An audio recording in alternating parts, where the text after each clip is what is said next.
Brian, 2 points on the road. Last two games, do we look at that as positives, but obviously improvement where needed as well?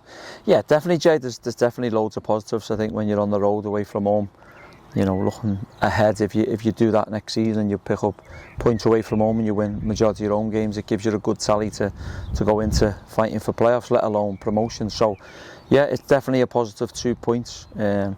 You know, I thought Tuesday night was some good play as well, which was exciting. Saturday against Leighton, we knew it weren't pretty, but we knew they're coming up against a good team. We felt on Tuesday night it was a game we could win. I know we went ahead and just couldn't, you know, stay ahead. But listen, it's a positive result going into the weekend against a good team in Wrexham.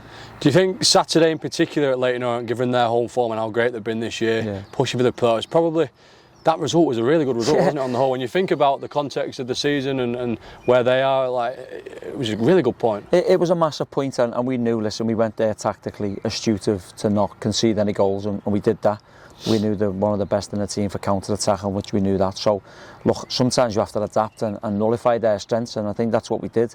You know, it would have been fantastic if we'd have scored late on with that last corner kick of the game, but weren't to be. But as I've said, mate, to get a point away from there on the road and then to back that up with another long journey away to Exeter, you know, the lads were shattered from the Saturday and even the Tuesday, so we've had to make sure we recovered them. But listen, it's always pleasing when you're picking up points. Yeah, we want to get 3 points, but it was definitely a valuable point away at Leighton Orient and an excellent point away at Exeter. And you're starting to get a few players back now from injury, and I know Baba Adiko got some minutes on Tuesday.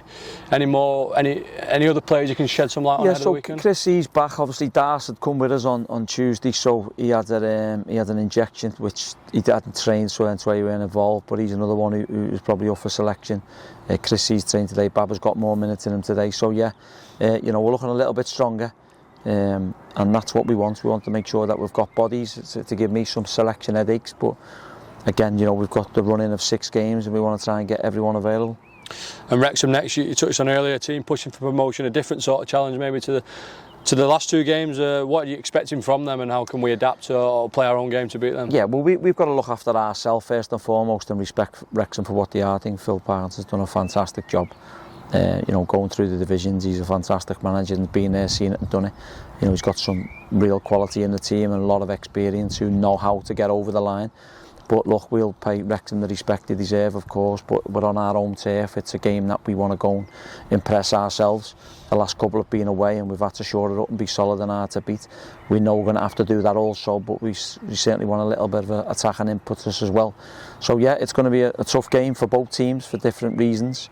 Yeah, we've just got to go out there with a smile on our face and play the way we'd like to play, and hopefully come away with some points.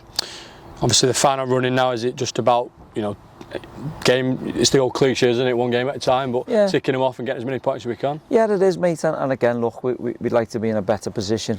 You know, ultimately we're not. We you know, what I don't want to do is be looking over our shoulder too soon, if you like, and you know, the points tally we've got at the moment, it's okay, but we still need more and we want more. You know, we just don't want the season to peter out. We've still got a lot of points to play for, like most of the teams have, and they've all got something to play for. You know, I'm looking at the group, the players, to help us going into the next season. They're basically virtually on trial for the next 3.5 weeks, for the next 6 games, because, you know, there's a lot of lads that have showed me good stuff.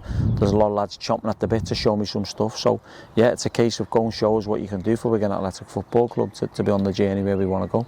You mentioned next season. Do you find yourself time to look ahead to next season, or not really? I haven't. We've planned obviously some friendlies and some pre-season trip. We're on with all that with Sarah and everyone else. But in terms of recruitment, we've got a meeting on next Tuesday regarding that, but small doses, because my main focus, Jay, is just being on, you know, the next.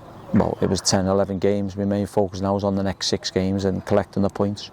Listen, we get the points that we feel we need over the next few weeks, then we can start ramping up different things. But as we sit here and speak now, it's about the next game and the next game only. And finally, a group of walkers walking from Wrexham to Wigan for a really special local charity in Joseph's Score. I know you've got the wristband on. Yeah, I've got the wristband on there. I'd like to send my support and show my support to them, definitely. And you know, it's a great cause, so keep supporting it, and good luck in the walk, and make sure you just get back to Wigan as safe as possible.